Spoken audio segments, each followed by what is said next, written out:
दोस्तों, पति पत्नी का रिश्ता पूरी तरह से भरोसे और विश्वास पर टिका रहता है और जिस दिन यह भरोसा टूट जाता है उस दिन कई लोगों की ज़िंदगी भी तबाह और बर्बाद हो जाती है। जब भी इंसान कोई गलत कदम उठाता है तो उससे पहले एक षड्यंत्र जरूर बनाता है। अपने षड्यंत्र के तहत ये पूरा प्रयास करता है कि अपने षड्यंत्र को अंजाम देने के बाद वो कभी पकड़ा भी न जाए। लेकिन शायद वो ये भूल जाता है कि जैसा वो कर्म करता है एक न एक दिन उसको अपने कर्मों का फल जरूर मिलता है। आज की कहानी में भी ऐसा ही होता है, जिसकी वजह से न सिर्फ कुछ लोग जेल की सलाखों के पीछे पहुंच जाते हैं, बल्कि एक व्यक्ति हमेशा के लिए इस दुनिया को छोड़कर चला जाता है और कई लोगों की ज़िंदगी भी तबाह और बर्बाद हो जाती है। नमस्कार, प्रणाम। मैं आपका भाई, आपका दोस्त अभय और आप देख रहे हैं द कीप क्राइम। दोस्तों, आज की जो सच्ची कहानी मैं आपको सुनाने जा रहा हूँ, ये सच्ची कहानी है उत्तर प्रदेश के कानपुर ज़िले की। कानपुर ज़िले का एक थाना पड़ता है नौबस्ता। नौबस्ता थाना क्षेत्र के अंतर्गत एक जगह है गल्ला मंडी और इसी इलाके का रहने वाला है रविकांत पांडे, जिसकी उम्र है लगभग 36 साल के आसपास। रविकांत की पत्नी का नाम है प्रियंका पांडे। प्रियंका जिसकी उम्र है लगभग 34 साल के आसपास। प्रियंका और रविकांत के 2 बच्चे भी हैं। रविकांत जो प्राइवेट कंपनी में नौकरी करता है और जो भी थोड़े या बहुत पैसे कमाता है, अपनी पत्नी बच्चों के साथ काफ़ी खुशहाल तरीके से ज़िंदगी जीता है। ये बात है 1 सितंबर 2023 की रात के लगभग 9 बजे के आसपास। दरअसल रविकांत अपनी पत्नी प्रियंका से कहता है कि मैं कुछ काम से मार्केट जा रहा हूँ, थोड़ी देर में वापस लौट आऊँगा। लेकिन रात के 9 बजे के बाद भी रविकांत जब वापस घर नहीं आता है तो उसकी पत्नी रविकांत के नंबर पर फ़ोन करती है, लेकिन रविकांत का नंबर स्विच ऑफ बताने लगता है। इसके बाद प्रियंका हर जगह पर रविकांत की तलाश करती है और रविकांत को जानने वाले जितने भी लोग हैं सबके नंबर पर फ़ोन करती है और रविकांत के बारे में पूछताछ करती है, लेकिन इसके बावजूद भी रविकांत का कहीं कुछ भी पता नहीं चलता है। तो प्रियंका इस बात की जानकारी रविकांत के माता पिता को देती है। रविकांत के पिता का नाम है राम बहादुर पांडे और माता का नाम है शकुंतला पांडे। इधर जैसे ही रविकांत के माता पिता को पता चलता है कि रविकांत अभी तक घर नहीं आया है, तो वो दोनों भी रविकांत की हर जगह तलाश करते हैं। पूरी रात गुजर जाती है, लेकिन रविकांत अगली सुबह भी घर नहीं आता है। इसलिए रविकांत के माता पिता नौबस्ता थाने जाते हैं और रविकांत की गुमशुदगी की रिपोर्ट दर्ज करवा देते हैं। पुलिस भी रविकांत की हर जगह तलाश करती है। एक दिन का समय और गुजर जाता है। आखिरकार दूसरे दिन 3 सितंबर 2023 को दोपहर के 12 बजे के आसपास पुलिस थाने में एक व्यक्ति फ़ोन करता है और पुलिस वालों से कहता है कि साहब, हंसपुरम बम्बा के किनारे नाले में एक व्यक्ति की लाश पड़ी है। जैसे ही पुलिस को सूचना मिलती है, पुलिस की टीम घटनास्थल पर पहुंचती है। पुलिस नाले से उस लाश को निकालती है। वहां जितने भी लोग मौजूद थे उन सब से लाश के बारे में पूछताछ करती है, लेकिन कोई भी उस लाश की शिनाख्त नहीं कर पाता है। इसके बाद पुलिस उस लाश के बारे में रविकांत के घर वालों को बताती है। इधर शकुंतला देवी को जैसे ही पता चलता है तो शकुंतला अपनी बहू प्रियंका और पति को लेकर घटनास्थल पर पहुंचती है। तीनों लोग जब उस लाश को देखते हैं तो देखते ही शिनाख्त कर लेते हैं, क्योंकि मरने वाला व्यक्ति कोई और नहीं बल्कि उनका ही बेटा रविकांत है। दरअसल रविकांत की गर्दन पर किसी तेज धारदार हथियार से वार किया गया था। रविकांत की लाश को देखकर लग रहा था कि उसकी हत्या शायद 2 दिन पहले ही कर दिया गया था, क्योंकि उसकी लाश काफ़ी हद तक सड़ चुकी थी। पुलिस सबसे पहले रविकांत की लाश को अपने कब्जे में लेकर पोस्टमार्टम के लिए भेज देती है। फिर इस हत्या के बारे में रविकांत के माता पिता से पूछताछ करती है। रविकांत की मां शकुंतला रोते हुए पुलिस वालों से कहती है कि साहब, मुझे शक है कि मेरे बेटे की हत्या किसी और ने नहीं बल्कि मेरी बहू प्रियंका ने ही करवाया है। इस हत्या का कारण पुलिस जब शकुंतला से पूछती है कि तुमको अपनी ही बहू पर शक क्यों है, तो शकुंतला पुलिस को बताती है कि साहब, जब से मेरे बेटे की शादी हुई है तब से मेरी बहू मेरे बेटे के साथ अक्सर लड़ाई झगड़ा करती रहती है। लेकिन पुलिस को शकुंतला की बातों पर भरोसा नहीं होता है, इसलिए पुलिस अज्ञात अपराधियों के खिलाफ मुकदमा दर्ज करके इस केस की छानबीन करना शुरू करती है। पुलिस की तमाम कोशिशों के बावजूद भी अपराधियों के बारे में कुछ भी पता नहीं चलता है, इसलिए पुलिस अब शकुंतला की बात मानती है और शकुंतला की तहरीर पर उसकी बहू प्रियंका के खिलाफ मुकदमा दर्ज करती है और प्रियंका के फ़ोन की कॉल डिटेल निकालती है। पुलिस जब कॉल डिटेल को चेक करती है तो आखिरकार उसमें से एक ऐसा नंबर मिलता है जिस पर प्रियंका पिछले कुछ महीनों से लगातार बात कर रही है। पुलिस जब उस नंबर की डिटेल निकालती है तो पता चलता है कि वो नंबर किसी मोहम्मद अनस हाशमी के नाम पर रजिस्टर्ड है। अनस, जिसकी उम्र है लगभग 26 साल के आसपास, जो बलरामपुर जिले के लालपुर गांव का रहने वाला है और कानपुर में एक किराए का कमरा लेकर रहता है। इसी जानकारी के आधार पर पुलिस 4 सितंबर 2023 को अनस के घर पहुंचती है और उसको अपनी हिरासत में लेकर थाने आती है और अनस से रविकांत की हत्या के बारे में पूछताछ करती है। पूछताछ में अनस शुरुआत में इधर उधर की बातें करने लगता है। पुलिस जब अनस के साथ सख्ती से पूछताछ करना शुरू करती है तो आखिरकार अनस अपनी सारी सच्चाई कबूल कर लेता है। लेकिन अनस जब रविकांत की हत्या की पूरी कहानी पुलिस को बताता है तो वाकई में इसे सुनने के बाद हर कोई हैरान हो जाता है। प्रियंका के पिता का नाम है हरिविलास शुक्ला, जो कानपुर के विधुन थाना क्षेत्र के अंतर्गत मटियारा गांव का रहने वाला है। हरिविलास की पत्नी का नाम है सरला शुक्ला। प्रियंका जैसे ही जवानी की दहलीज पर कदम रखती है तो हरिविलास प्रियंका की शादी राम बहादुर के बड़े बेटे रविकांत के साथ कर देती हैं।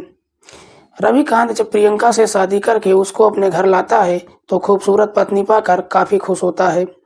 रविकांत, जो कानपुर के ही एक प्राइवेट कंपनी में नौकरी करता है, शादी के 1 साल के बाद रविकांत का एक बेटा भी इस दुनिया में आ जाता है। लेकिन बेटा जब पैदा होता है तो प्रियंका उसको लेकर काफ़ी परेशान रहने लगती है, क्योंकि रविकांत जो कुछ भी पैसे कमाता है वो सारा पैसा अपने माता पिता को दे देता है, जो कि प्रियंका को बिल्कुल भी पसंद नहीं आता है।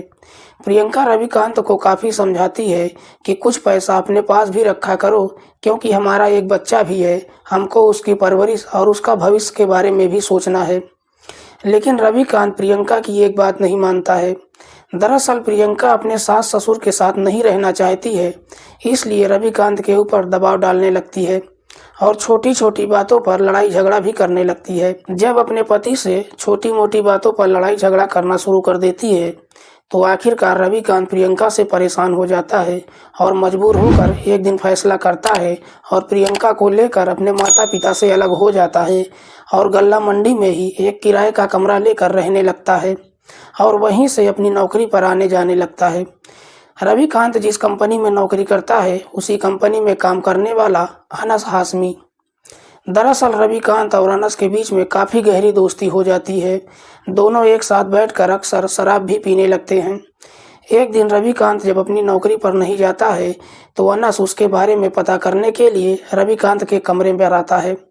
अनस जब पहली बार रविकांत के कमरे पर आता है तो प्रियंका की खूबसूरती देखकर उसकी तरफ देखता ही रहता है। दरअसल अनस को अपनी आंखों पर भरोसा ही नहीं होता है कि रविकांत की पत्नी इतनी खूबसूरत है। अनस जब पहली बार जाता है तो रविकांत के साथ साथ प्रियंका से भी बातचीत करता है, लेकिन वहां से जब वापस आता है तो अक्सर अनस के दिलो दिमाग पर प्रियंका की खूबसूरती घूमने लगती है और अक्सर प्रियंका के बारे में ही सोचने लगता है। तभी प्रियंका रविकांत पर इस बात का दबाव डालने लगती है कि तुम यहाँ से कहीं बाहर जाओ और नौकरी करो, क्योंकि यहाँ की कमाई से हमारा घर भी ठीक से नहीं चलता है। आखिरकार रविकांत अपने एक रिश्तेदार के माध्यम से गुजरात चला जाता है और वहाँ गार्ड की नौकरी करने लगता है। उसके बाद से रविकांत हर 4 या 6 महीने पर 1 हफ्ते की छुट्टी लेकर आता है और अपने परिवार के साथ समय बिताकर वापस अपनी नौकरी पर चला जाता है।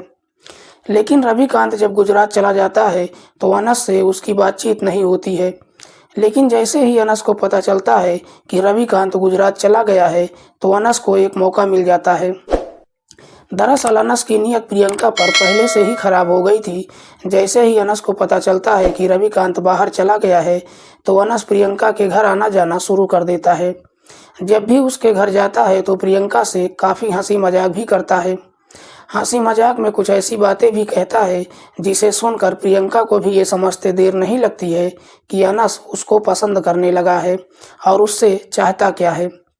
अनस भी पहले से शादीशुदा तो है, लेकिन शादी के 1 साल बाद ही उसकी बीवी की मौत हो गई थी। जैसे ही प्रियंका अनस की हरकतों को समझ लेती है तो कहीं ना कहीं प्रियंका भी अनस को पसंद करने लगती है और आखिरकार ना चाहते हुए भी अनस और प्रियंका के बीच में प्रेम प्रसंग शुरू हो जाता है। उसके बाद से अनस प्रियंका से मुलाकात करने के लिए अक्सर उसके घर आना जाना शुरू कर देता है। लेकिन जब बार बार उसके घर आना जाना शुरू करता है तो कहीं न कहीं प्रियंका के पड़ोसियों को अनस को लेकर शक हो जाता है। इसलिए एक दिन उसके पड़ोसी ने इस बात की जानकारी प्रियंका की सास शकुंतला को बता देते हैं। शकुंतला को जैसे ही पता चलता है तो शकुंतला प्रियंका के पास जाती है और प्रियंका को काफ़ी समझाने का प्रयास करती है। लेकिन प्रियंका उल्टा अपनी सास से ही लड़ाई झगड़ा करने लगती है और अपनी सास को काफ़ी फटकार लगाकर वहां से भगा देती है। शकुंतला अपने घर तो आ जाती है, लेकिन साथ ही साथ इस बात की जानकारी रविकांत को दे देती है। रविकांत को जब पता चलता है कि अनस उसके घर आना जाना शुरू कर दिया है तो रविकांत को भी प्रियंका को लेकर शक हो जाता है। इसलिए रविकांत कुछ दिन की छुट्टी लेकर अपने घर आता है। रविकांत जब प्रियंका से अनस के बारे में पूछताछ करता है तो प्रियंका रविकांत के ऊपर भड़क जाती है। रविकांत एक हफ्ते घर पर तो रहता है, लेकिन इस बीच भी प्रियंका और अनस मौका निकालकर एक दूसरे से मुलाकात करते रहते हैं। एक दिन दोपहर को रविकांत मार्केट से अपने घर आता है। उसी समय अनस और प्रियंका को अपने घर में ही आपत्तिजनक हालत में देख लेता है। जैसे ही रविकांत इस तरह का नज़ारा अपने घर में ही देखता है तो अनस तो वहां से भाग जाता है, लेकिन रविकांत प्रियंका की काफ़ी बुरी तरीके से पिटाई करता है। जब पिटाई करता है तो प्रियंका अपनी गलती की माफ़ी मांग लेती है। लेकिन जैसे ही कुछ दिन का समय गुजरता है रविकांत फिर से वापस अपनी नौकरी पर चला जाता है। रविकांत अपनी नौकरी पर तो चला जाता है, लेकिन इधर प्रियंका अनस के साथ मुलाकात करना बंद नहीं करती है। रविकांत अपनी नौकरी पर तो वापस चला जाता है, लेकिन उसको लगने लगता है कि प्रियंका सुधरने वाली नहीं है। इसलिए अगस्त 2023 में अपनी पत्नी को फ़ोन करता है और कहता है कि मैंने नौकरी छोड़ दिया है और मैं हमेशा के लिए घर वापस आ रहा हूँ। जैसे ही घर आने की बात कहता है तो ये सुनकर प्रियंका काफ़ी परेशान हो जाती है, क्योंकि प्रियंका को लगने लगता है कि जब रविकांत घर आएगा तो वो चाहकर भी अनस के साथ मुलाकात नहीं कर पाएगी। इसलिए प्रियंका अनस के नंबर पर फ़ोन करती है और कहती है कि कोई ऐसा रास्ता निकालो कि हम दोनों को मुलाकात करने में कोई परेशानी ना हो। जैसे ही प्रियंका अनस से इस तरह की बातें कहती है तो अनस प्रियंका को समझाते हुए कहता है कि हमारे पास सिर्फ एक ही रास्ता बचा है कि रविकांत को हमेशा के लिए इस दुनिया से हटा दिया जाए। अनस जैसे ही रविकांत को इस दुनिया से हटाने की बात कहता है तो प्रियंका भी उसका साथ देने के लिए तैयार हो जाती है। आखिरकार अगस्त 2023 में रविकांत हमेशा के लिए अपने घर आ जाता है। इधर रविकांत जब अपने घर पर आता है तो एक दिन अनस रविकांत से मुलाकात करने के लिए उसके घर जाता है और अपने नाटकीय अंदाज में रविकांत से कहता है कि मुझसे जो कुछ भी गलती हुई है बस एक बार मुझे माफ़ कर दो, क्योंकि मैं नहीं चाहता हूँ कि तुम्हारी पत्नी के चलते हमारी दोस्ती खराब हो जाए। अनस जब बार बार कसम खाकर अपनी गलतियों की माफ़ी मांगने लगता है तो आखिरकार रविकांत भी अनस को माफ़ कर देता है और पहले के जैसा ही दोनों एक साथ बैठकर शराब पीने लगते हैं। जैसे ही इधर रविकांत अनस के ऊपर भरोसा कर लेता है तो अनस अब अपने षड्यंत्र को अंजाम देने के लिए एक तारीख तय करता है। 1 सितंबर 2023 को शाम के लगभग 8 बजे के आसपास अनस रविकांत को मार्केट में बुलाता है। रविकांत जब मार्केट जाता है तो अनस शराब के ठेके पर जाता है और शराब की कुछ बोतलें खरीद लेता है। फिर दोनों एक साथ शराब पीने के लिए अनस रविकांत को लेकर हंसपुरम बम्बा के पास जाता है और दोनों वहीं बैठकर शराब पीने लगते हैं। जैसे ही दोनों बैठकर वहां शराब पीने लगते हैं तो प्रियंका को लेकर दोनों के बीच में लड़ाई शुरू हो जाती है।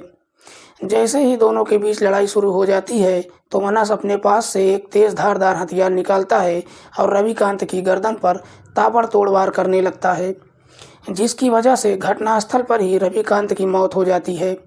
उसके बाद अनस रविकांत की लाश को नाले में फेंक देता है और साथ ही साथ प्रियंका को फ़ोन करता है और कहता है कि काम हो गया है। उसके बाद उसी रात को प्रियंका से मुलाकात करने के लिए अनस उसके घर जाता है और पूरी रात प्रियंका से मुलाकात करता है और अगले दिन सुबह वहां से निकल जाता है।